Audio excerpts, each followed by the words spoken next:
Rahim, students of first year physics Lahore board. आज से हम अपने फर्स्ट लेक्चर से स्टार्ट करेंगे। Chapter number 1 measurements. First heading देखें, topic 1.1 physical quantities and their units. अब फिजिकल क्वांटिटीज कौन सी होती हैं? फिजिकल क्वांटिटीज कहते हैं ऐसी क्वांटिटीज जिनको मेजर किया जा सके। In other words, all the measurable quantities are called physical quantities। कि हर वो क्वांटिटी जिसको मेजर किया जा सके, जिसको आप नाप सकें, मेजर कर सकें, वो फिजिकल क्वांटिटी है। अब देख लें आप कौन कौन सी फिजिकल क्वांटिटीज़ हैं। आप किसी चीज़ की लेंथ, उसकी विड्थ, हाइट, टाइम, ये सारी चीज़ें जो हैं वो मेजर कर सकते हैं, तो ये सारी क्या हो जाएंगी? Physical quantities. और ऐसी क्वांटिटीज़ जिनको मेजर ना किया जा सके, मिसाल के तौर पे लव, इफेक्शन, एंगर यानी गुस्सा। अब गुस्से को हम मेजर नहीं कर सकते, हमारे पास कोई इंस्ट्रूमेंट नहीं है कि गुस्से को मेजर कर लें। स्माइल, अफेक्शन, लव, ठीक है, ये ऐसी चीज़ें हैं जिनको हम मेजर कर नहीं सकते।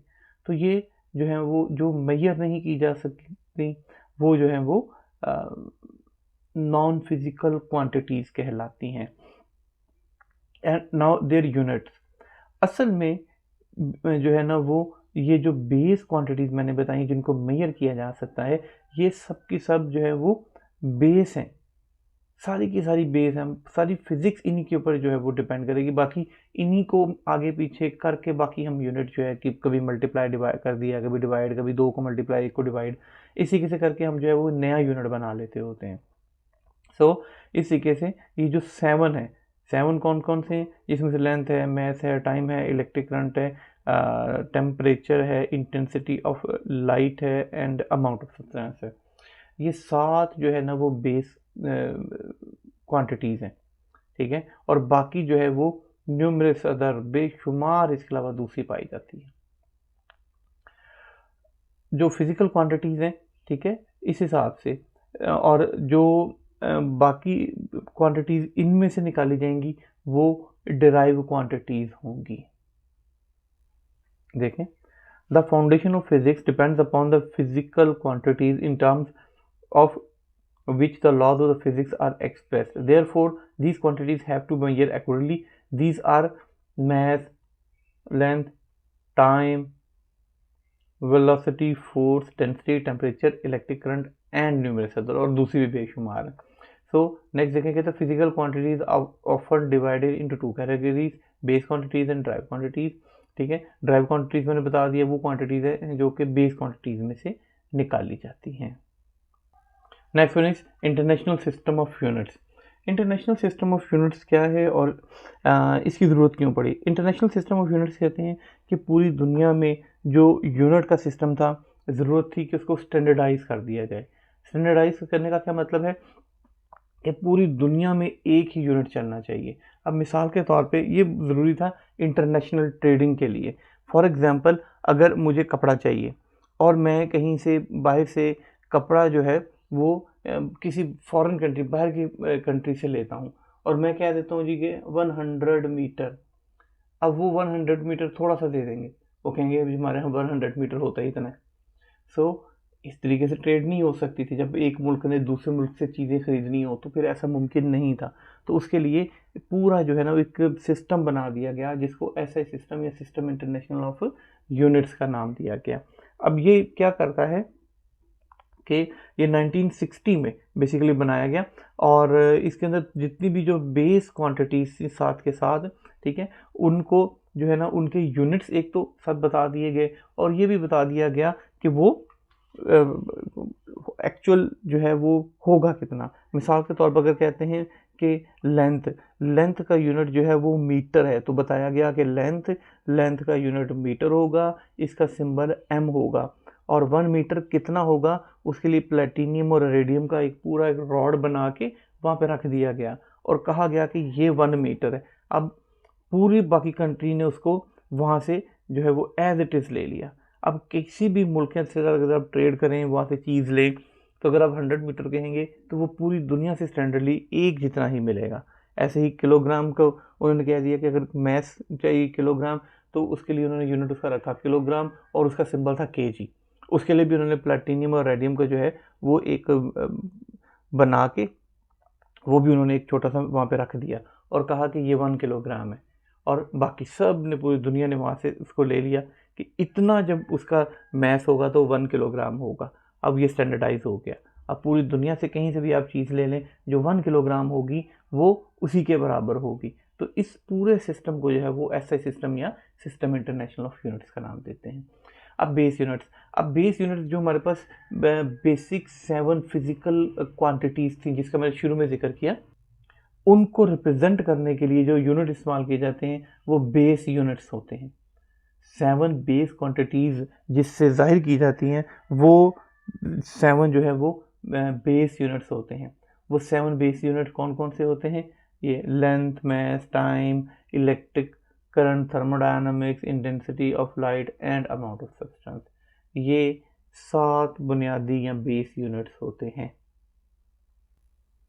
Next one is derived unit. Derived units वो यूनिट होते हैं जो कि 2 या 2 से ज़्यादा बेस यूनिट्स में से निकाले जाते हैं। यानी कि 2 या 2 से ज़्यादा बेस यूनिट्स हों, उन बेस यूनिट्स को या तो मल्टीप्लाई करेंगे या डिवाइड करेंगे, लेकिन उन्हीं में से जो है ना वो मिला के निकाल लिया जाएगा कि नया यूनिट, तो वो यूनिट जो है वो डिराइव यूनिट होता है। मिसाल के तौर पे फोर्स का न्यूटन का किलोग्राम मीटर पर सेकंड स्क्वायर। अब किलोग्राम क्या है? मैस का। मीटर क्या है? लेंथ का। सेकंड स्क्वायर क्या है? टाइम का। तो इन तीनों को हमने इन दोनों को मल्टीप्लाई करके तीसरे से डिवाइड किया हुआ है बेसिकली, ठीक है, वो बाय डेफिनेशन। तो ये किलोग्राम मीटर पर सेकंड का स्क्वायर हो गया जो कि 1 न्यूटन के बराबर है, जो कि फोर्स होती है। For example like speed equal होता है डिस्टेंस ओवर टाइम। तो डिस्टेंस क्या होता है? मीटर, और टाइम क्या होता है? सेकेंड। तो इसको फिर हमने क्या बना दिया? मीटर पर सेकेंड। अब ये देखें, मीटर जो है ये भी एक बेस यूनिट है और सेकेंड जो है ये भी एक बेस यूनिट है। हमने 2 बेस यूनिट्स को जो है वो डिवाइड किया और इसके नतीजे में एक नया हमारे पास यूनिट आ गया। ये यूनिट जो है ये डेराइव यूनिट है। तो डेराइव यूनिट वो यूनिट है जो 2 या 2 से ज़्यादा बेस यूनिट्स के साथ उनको मल्टीप्लाई, डिवाइड, ऐड कुछ भी करके हम निकाल लेंगे। लाइक वॉल्यूम जो है ये बराबर होता है length into width into height. तो लेंथ का है मीटर, विड्थ का भी है मीटर और हाइट का भी है मीटर। मीटर एंड मीटर क्या हो जाएगा? Metre cube. ये जो है ये वॉल्यूम का यूनिट है, ठीक है। अब ये जो है ये 3 को बेस यूनिट नहीं है वॉल्यूम, ये डिराइव यूनिट है। हमने 3 यूनिट लेंथ के मीटर तीनों को 3 बेस यूनिट्स को हमने मिला के क्या बना दिया? एक नया यूनिट बना दिया। तो ये यूनिट जो हो गया ये डिराइव यूनिट हो गया। नेक्स्ट यूनिट है हमारा टॉपिक है हमारा साइंटिफिक नोटेशंस। साइंटिफिक नोटेशन कहते हैं कि बाज़ औक़ात बहुत बड़ी बड़ी वैल्यूज़ होती हैं और बहुत छोटी वैल्यूज़ होती हैं। अब इन बहुत बड़ी और बहुत छोटी वैल्यूज़ को हमारे लिए लिखना मुश्किल हो जाता है। हम क्या करते हैं कि इसको 10 की पावर में रिप्रेजेंट कर देते हैं, यानी कि बजाय पूरा लिखने के हम उसको 10 रेज़ टू पावर में रिप्रेजेंट करते हैं, जिसे साइंटिफिक नोटेशन कहा जाता है। फॉर एग्जांपल हमारे पास इतनी बड़ी जो है वो एक वैल्यू है। अब हर जगह पे हम इतनी बड़ी वैल्यू तो नहीं लिखेंगे। हम क्या करेंगे कि इसको कन्वीनियंस के लिए पॉइंट अगर कहीं नहीं है तो यहाँ उसको उठा के ले जाएंगे पहले डिजिट के बाद। तो 1 2 3 4 5 6 7 8 9 10 11 12 13। So 1.5 into 10 raise to power 13। इसका मतलब हो जाएगा इसके बाद 13 जीरो ही है, ठीक है। तो ये जो है ये साइंटिफिक नोटेशन कहलाता है। बहुत बड़ी और बहुत छोटी वैल्यूज़ को 10 की पावर में। अभी देखिए पॉइंट यहाँ पे था, यहाँ से यहाँ लेकर गए, हमने इस तरफ मूव किया है पॉइंट को तो पॉजिटिव, इस तरफ को मूव करेंगे तो पॉजिटिव। अब यही अगर आ जाएगा 0 पॉइंट, अब पॉइंट अगर कहीं नहीं है तो पॉइंट यहाँ पे है। हम पॉइंट 0 से बड़ी पहली वैल्यू के बाद लेके जाएंगे, यहाँ पर है तो हम इसको उठाकर इधर ले जाएंगे। सो यहाँ से पॉइंट यहाँ तक जब गया तो कितने जीरोस डिजिट इधर गया?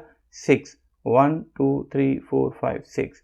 सो हम इसको कैसे लिखेंगे, 5 इंटू 10⁻⁻6। जब इस तरफ को मूव करेगा तो फिर पावर माइनस आ जाएगी। तो बजाय इसके कि 0.0000 और 5 6 में लिखते हैं, हमने सिंपल 5 इंटू 10⁻⁻6 कर दिया। ये जो है ये साइंटिफिक नोटेशंस कहलाते हैं, बहुत बड़ी और बहुत छोटी वैल्यूज़ को 10 की पावर में लिखना। नेक्स्ट देखें, प्रीफिक्सेस। प्री कहते हैं पहले को। हम क्या करते हैं कि बजाय 10 की पावर लिखने के, वो भी एक मेथड है, हम सिर्फ एक लफ्ज़ लिख देते होते हैं, एक वर्ड लिख देते होते हैं जो कि उस 10 की पावर को रिप्रेजेंट करता है। सो इस तरीके से हम बहुत छोटी और बहुत बड़ी वैल्यूज़ को लिखने का एक और तरीका हमारे पास आ गया कि हम जो है वो 10 की पावर की जगह एक वर्ड लिख देते हैं। मिसाल के तौर पे अगर आप ये टेबल देखें, ये पहले आपने पढ़ा हुआ है, 9th क्लास में भी है, बजाय इसके कि हम जो है वो 10⁻⁻6 माइक्रो लिखें, हम माइक्रो का साइन बना देंगे। सो ये एक नया तरीका है जिसमें कि पहले, यानी कि उससे पहले, यूनिट से पहले एक रिप्रेजेंट कर देते हैं हम कि बहुत बड़ी और बहुत छोटी वैल्यूज़ को लिखने के लिए। तो इसको जो है वो प्रीफिक्सेस कहते हैं। For example 0.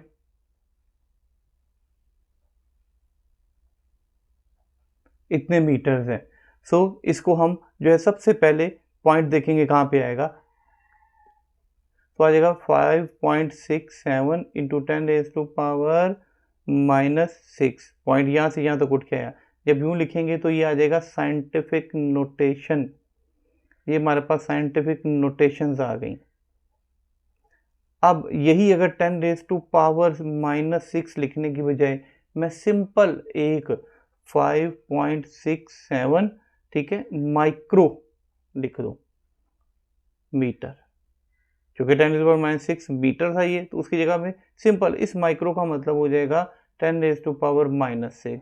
ऐसे ही अगर 9 आ जाए, बजाय इसके कि हम 9 zeros पहले लिखें या 10⁻⁻9 लिखें, हम 10 की उसकी जगह पे एक लफ्ज़ जो है वो नैनो, उसका छोटा n, स्मॉल n उसका यूनिट रिप्रेजेंट करते हैं। तो उस तरीके से उसको जो है वो हम एक वर्ड n लगा के समझ हो जाएगा कि पीछे 9 zeros हैं। इसी तरीके से जो है ना बहुत बड़ी और छोटी वैल्यूज़ को 10 की पावर के बजाय सिर्फ एक वर्ड के साथ छोटा प्रीफिक्स पहले फिक्स करके कर लेते होते हैं, जिसको प्रीफिक्सेस कहते हैं। नेक्स्ट देखें, conventions for using SI unit. कि हम एसआई यूनिट यूज़ करते हुए जो है हम क्या क्या चीज़ों का ख्याल रखते हैं, या फिर हम कह लें कि हमें क्या क्या उससे जो है वो कन्वीनियंट होता है, कैसे कैसे में हम आसानी कैसे करते हैं। अब सबसे पहले क्या कहते हैं, each SI unit is expressed by a symbol not abbreviation. कि जितना भी एसआई यूनिट है वो सारे के सारे रिप्रेजेंट किए जाते हैं एक सिंबल के साथ, एब्रिविएशन के साथ नहीं होते। फॉर एग्जाम्पल अगर हमारे पास आ जाता है एम्पेयर, तो एम्पेयर का सिर्फ कैपिटल ए लिखा जाएगा, पूरा AMP नहीं लिखा जाएगा। इसी तरीके से full name of unit does not begin with capital letter. So उसका जो पूरे का पूरा नाम है वो कैपिटल लेटर से नहीं लिखा जाएगा। मिसाल के तौर पर सिवाय सेल्सियस के, जैसे न्यूटन स्मॉल m, अगर आप बड़े n से लिखेंगे, NE कैपिटल लिखेंगे तो वो गलत है। मीटर का बड़ा m नहीं होना चाहिए, स्मॉल से सिर्फ और सिर्फ जो है वो सेल्सियस जो है ये लिखा जाता है, अदरवाइज सारे का सारे जो है वो स्मॉल लेटर से ही लिखा जाएगा। Symbols appears in lower case. Like the symbol named after scientist have initial letters capital. के अगर किसी साइंसदान के नाम के साथ कोई यूनिट है, ठीक है, तो उसका जो है ना वो ऐसी सूरत में जो है वो कैपिटल लिखा जाएगा, इनिशियल पहला। For example Newton N for N and pascal capital P for this one, W capital for what. ठीक है, पहला जो है ना वो फिर इसको कैपिटल कर दिया जाएगा। अगर वो किसी साइंटिस्ट के वैसे है तो फिर वो उसको कैपिटल में नहीं, सारा स्मॉल में ही लिखा जाएगा। कहते symbols are prefixes are printed upright roman regardless. तो कहते हैं कि ना वो एक स्टाइल है लिखने का कि वो रोमन स्टाइल में लिखा जाएगा। ऐसे ही कि नो फुल स्टॉप और dot is placed after the symbol. ठीक है, किसी भी जो सिंबल है उसमें के बाद जो है वो फुल स्टॉप या ऐसी चीज़ें नहीं लिखी जाती। नेक्स्ट वन देखें, कहता है prefix is written before without space. अभी मैंने प्रीफिक्सेस बताए, वो एक M लिख देते थे माइक्रो वगैरह के लिए, माइक्रो नैनो के लिए N। तो हम प्रीफिक्सेस लिखने का ये तरीका है कि ये पहले तो ये लिखना है स्मॉल में, और दूसरी बात, कोई बीच में आपने फासला नहीं लेना, कॉमा नहीं डालना, नहीं, मिलीलीटर, ठीक है, M capital L MS, not MS, ठीक है, बीच में स्पेस नहीं आएगा, बिल्कुल इकट्ठा MS साथ साथ लिखा जाएगा। नेक्स्ट देखिए, अनसर्टेनिटी इन मेजरमेंट्स। अनसर्टेनिटी किसे कहते हैं कि कुछ थोड़ा बहुत जो है वो आप आसान अल्फाज में कहता हूँ कि कुछ चीज़ों को मेजर करते वक्त थोड़ी बहुत जो है उसके अंदर जो है वो माइक्रो में, मिली में जो है ना चांसेस होते हैं कि आपका जो है ना वो आंसर थोड़ा गलत है। आप उन्होंने एग्जांपल दिए कि फॉर एग्जांपल अगर एक बुक है तो आप बुक के पेजेस को काउंट तो कर सकते हैं, ठीक है, एग्जैक्ट काउंट करेंगे, लेकिन आप पेज की लेंथ जो है वो एक बिल्कुल एग्जैक्ट जो है मेजर नहीं कर सकते। तो इससे क्या पता चलता है कि हर जो इंस्ट्रूमेंट है उसकी कैलिब्रेशन होती है, कैलिब्रेटेड होता है to the certain smallest mark division, एक ख़ास हद तक। उससे कम की अगर वैल्यूज़ आ जाएँ तो फिर वो मेजर नहीं कर सकता। यूँ कह लें कि उसका एक लीस्ट काउंट है। लीस्ट काउंट का मतलब होता है वो सबसे छोटी से छोटी वैल्यू जो इससे मेजर की जा सकती है। फॉर एग्जांपल अगर वर्नियर कैलिपर ले लेते हैं तो वर्नियर कैलिपर का क्या है 0.01 सेंटीमीटर, तो लिहाजा वो 0.01 सेंटीमीटर यानी कि 1 सेंटीमीटर का 100 पार्ट तक, 1 सेंटीमीटर के 100 पार्ट तक वो एक्यूरेट ले सकता है। पॉइंट के बाद 2 यूनिट उसके ठीक आएंगे, तीसरे में हो सकता है कुछ गलती हो जाए क्योंकि उसकी कैलिब्रेशन नहीं, वो कैलिब्रेटेड नहीं है, इतना उसकी प्रिसीजन ही इतनी सी है। सो अगर आ जाता है किसी चीज़ का जो है ना वो वर्नियर कैलिपर को यूज़ करते हुए हम जो है हमारी रीडिंग आ गई है 5.853, तो पॉइंट के बाद 2 डिजिट हैं 85, ये बिल्कुल एक्यूरेट होंगे, जबकि 3 जो है ये डाउटफुल है, ठीक है, वो 3 के बाद अगला वाला यूनिट, उससे अगला 3-4 यूनिट देखे फिर उसको जो है वो राउंड ऑफ किया जा सकता है। लेकिन पॉइंट के बाद चूँकि 1/100 उसकी जो है ना वो एक्यूरेट है, तो पॉइंट के बाद 2 डिजिट तक उसकी वैल्यू ठीक होगी, तीसरे में जो है वो हो सकता है कि कुछ थोड़ा बहुत जो है वो रीडिंग गलत आ जाए। ये जो है वो एब्सोल्यूट अनसर्टेनिटी होगी, ठीक है। It is 1 millimetre of a metre ruler that is graduate, आगे 10 जो है सेंटीमीटर तक वो मार्क है, ठीक है, और दूसरा 35 सेंटीमीटर तक मार्क है। तो वो क्या है, अगर तो वो 35 सेंटीमीटर तक मार्क है तो लीस्ट काउंट जो है उसका जितना भी होगा वो 0.05, यानी कि ये जो एंड वाला है, आप देखिए पॉइंट के बाद जो 2 यूनिट एंड वाला, इसके अंदर इतने की जो है ना वो मार्जिन होगा कि वो कम या ज़्यादा कर सकते हैं, और इसको जो है ना वो हम इस फार्मूले से फाइंड आउट करते हैं, यानी कि परसेंटेज अनसर्टेनिटी क्या होती है, absolute uncertainty measured value into 100, ठीक है, इसको परसेंटेज में जो है वो फाइंड आउट किया जाता है। Next one is uncertainty in digital instrument. Digital instrument जो होते हैं वो ज़्यादा प्रिसाइज होते हैं, कंपैरेटिवली ज़्यादा जो मैनुअल होते हैं यहाँ पर उनकी निस्बत जो डिजिटल इंस्ट्रूमेंट्स होते हैं वो ज़्यादा प्रिसाइज होते हैं, उनके अंदर जो है ना वो उनकी कैलिब्रेशन ज़्यादा होती है, वो कंपैरेटिवली ज़्यादा बेहतर मालूम कर सकते हैं, हम उससे वैल्यूज़ को एक्यूरेट वैल्यूज़ फाइंड आउट की जा सकती हैं। अब इसमें ये होता है कि फॉर एग्ज़ाम्पल अगर आप जो है वो किसी भी चीज़ की का मैथ फाइंड आउट करते हैं, किसी भी चीज़ का आपने मैथ फाइंड किया और मैथ आपने फाइंड किया डिजिटल जो आपके पास बैलेंस है उसके साथ, और दूसरी बार की है फिजिकल बैलेंस के साथ। डिजिटल बैलेंस वही है जो अक्सर शॉप पे जाते हैं तो जब उसके ऊपर वज़न रखते हैं तो नीचे रीडिंग लिखी हुई आ जाती है, वो डिजिटल बैलेंस होता है, वो ज़्यादा एक्यूरेट, आप देखें पॉइंट के बाद 3-3 वैल्यूज़ दे रहा होता है, जबकि जो एनालॉग होगा जिसमें सुई लगी होती है उसमें ज़्यादा गलती के चांस होंगे कि हम उसको रीडिंग करते वक्त जो है वो थोड़ा बहुत जो है वो हो सकता है उसकी कैलिब्रेशन कम है। तो लिहाजा ये जो है ना वो जो डिजिटल इंस्ट्रूमेंट होते हैं ये कंपैरेटिवली ज़्यादा प्रिसाइज और जो उसके अनसर्टेनिटी और जो गलती के या थोड़ा बहुत होने के चांस है मिस्टेक के वो कम हो जाते होते हैं। Use of significant figure. अब ये जो सिग्निफिकेंट फिगर किसे कहते हैं, सिग्निफिकेंट फिगर कहते हैं all the accurately known digit, तमाम तर ऐसे डिजिट जिनकी हमें वैल्यू पता हो, एग्जैक्ट एक्यूरेटली नोन डिजिट जो है वो सिग्निफिकेंट फिगर्स कहते हैं। कहते हैं the number of the digits are measured about which we feel reasonably sure are called significant figures, के वो जो हमें एक्यूरेटली नोन पता हो वो जो है वो सिग्निफिकेंट फिगर कहलाते हैं, और 1 से लेके 9 तक जितने डिजिट हैं वो सारे के सारे सिग्निफिकेंट फिगर ही हैं, ठीक है। अब ये जो है ना हम इनको फिर उनको यूज़ करते हैं। फॉर एग्जांपल जैसे मैंने एग्जांपल दी थी वो नीचे भी गिवन है, इलेक्ट्रॉनिक बैलेंस और लीवर बैलेंस।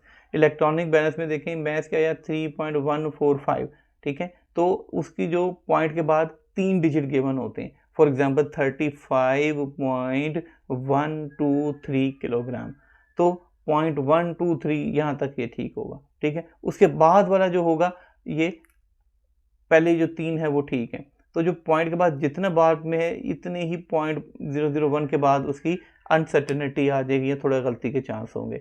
जबकि लिवर बैलेंस में देखें 3.1 तो पॉइंट के बाद कितनी है 1 डिजिट, तो इसका क्या मतलब हो गया कि 0.1 ग्राम तक उसके अंदर जो है वो अनसर्टेनिटी के जो है ना वो चांसेस हो सकते हैं। So in any measurement the accurately known digits and the first estimated or doubtful digit are called the significant figures. अब फॉर एग्जांपल अगर आपके पास आ जाता है 2 4 5 6, तो इसमें नंबर ऑफ सिग्निफिकेंट फिगर्स कितने हो जाएंगे 1 2 3, तो हमारे पास 4 सिग्निफिकेंट फिगर हो गए 1 2 3 4, ये 4 सिग्निफिकेंट फिगर आ गए इसके। ऐसे ही अगर आ जाता है 0.0056, अब 0 जो है ये सिग्निफिकेंट फिगर नहीं है, अब 0.000, अब ये 5 और 6 आ गया, ऐसी सूरत में सिग्निफिकेंट फिगर कितने हो गए 2 हो गए, 0 सिग्निफिकेंट नहीं है। लेकिन अगर 0 2 सिग्निफिकेंट फिगर के दरमियान में आ जाए तो वो सिग्निफिकेंट फिगर है। मिसाल के तौर पर 2056, अब ये भी सिग्निफिकेंट है, ये भी सिग्निफिकेंट है, दरमियान में 0 आ गया तो ये भी सिग्निफिकेंट फिगर हो गया। सो सिग्निफिकेंट फिगर कितने हो गए 1 2 3 4, सो सिग्निफिकेंट फिगर हमारे पास हो गए 4। ऐसे ही अगर पॉइंट से पहले देखें, पॉइंट से पहले 0 था तो पॉइंट के बाद वाले भी कोई सिग्निफिकेंट फिगर नहीं है, लेकिन अगर यही आ जाता 1.0056 तो पॉइंट से पहले भी जो है ना 1 है, 1 क्या है सिग्निफिकेंट फिगर, तो पॉइंट के बाद वाले भी सारे सिग्निफिकेंट फिगर हो जाएंगे, फिर 1 2 3 4 5, ऐसे में सिग्निफिकेंट फिगर जो है वो 5 हो जाएंगे। सो ये उनके बेसिक रूल्स हैं सिग्निफिकेंट फिगर को देखने के लिए। नेक्स्ट देखिए dimension of physical quantities. Dimension physical quantities क्या है कि कोई भी फिजिकल क्वांटिटी हम ले लें, उसको हम जो है वो एक जैसी फेमिलियर सी जो प्रॉपर्टीज़ हैं जैसे लेंथ, मास, टाइम, टेम्परेचर, इलेक्ट्रिक करंट वगैरह, ठीक है, इनको जो है वो उन प्रॉपर्टीज़ के साथ जो है वो मेजरेबल, ठीक है, चाहे वो नॉन फिजिकल है हो जाए लेकिन वो एक मेजरेबल क्वांटिटी के साथ उनको रिप्रेजेंट कर सकते हैं, जिनको उसके डायमेंशंस कहा जाते हैं, ठीक है। जो डायमेंशंस हैं ये basically qualitative nature of physical quantity होती है, जिसको कि हम फंडामेंटल क्वांटिटीज़ के हिसाब से रिप्रेजेंट कर देते होते हैं। ये क्या है, ये लेंथ है, डेप्थ है, हाइट है, डायमीटर है, लाइट ईयर है, ये तमाम की तमाम किस में डिनोट की जाएंगी, मीटर में। देखें अगर किसी चीज़ की लेंथ है तो वो भी मीटर है, हाइट है तो वो भी मीटर है, डिस्टेंस है तो वो भी मीटर है, गहराई है, डेप्थ है तो वो भी मीटर है, ठीक है। या फिर जो डिस्टेंस अगर बहुत ज़्यादा है तो फिर वो लाइट ईयर में हो जाएगा। इन सब को मेजर करने के लिए फिर हम जो है वो मीटर का यूज़ करते हैं, तो मीटर के लिए हम एल लेंथ जो है वो एक डायमेंशन यूज़ कर देते हैं, एल इसका मतलब हो जाएगा लेंथ। ऐसे ही मैस, ठीक है, मैस के लिए कैपिटल एम और ऐसे वो ब्रेसेस या ब्रैकेट के अंदर यूज़ किया जाएगा। टाइम के लिए टी, बाकी तो एरिया के लिए ए, और एंगल के लिए जो है ना वो थीटा से जो है वो उसको फाइंड आउट किया जा सकता है। अब फॉर एग्जांपल अगर स्पीड की ऐसे हमने डायमेंशन फाइंड आउट करनी हो तो स्पीड होता है डिस्टेंस ओवर टाइम, ठीक है, तो डिस्टेंस के लिए क्या हमने करना है लेंथ एल, ठीक है, और टाइम के लिए क्या हो जाएगा टी, तो जब ये ऊपर जाएगा तो ये क्या आ जाएगा एल टी की -1, ये उसकी डायमेंशन, यानी कि हमने उसको रिप्रेजेंट इस तरीके से कर दिया, तो ये डायमेंशनली तौर पर हमने इसको प्रूव किया। हमारा आज का लेक्चर यहाँ तक था, 1.7 डायमेंशन ऑफ फिजिकल क्वांटिटीज़। हमारा चैप्टर ख़त्म हो गया। इंशाल्लाह नेक्स्ट लेक्चर में इस चैप्टर के न्यूमेरिकल्स करेंगे और MCQ जो मल्टीपल चॉइस क्वेश्चंस और एक्सरसाइज के क्वेश्चंस हैं इंशाल्लाह वो भी नेक्स्ट लेक्चर में करेंगे। स्टिल अगर किसी ने कोई क्वेश्चन, क्यूरी या कुछ पूछना चाहें तो आप कमेंट सेक्शन में जाके पूछ सकते हैं। Thank you very much.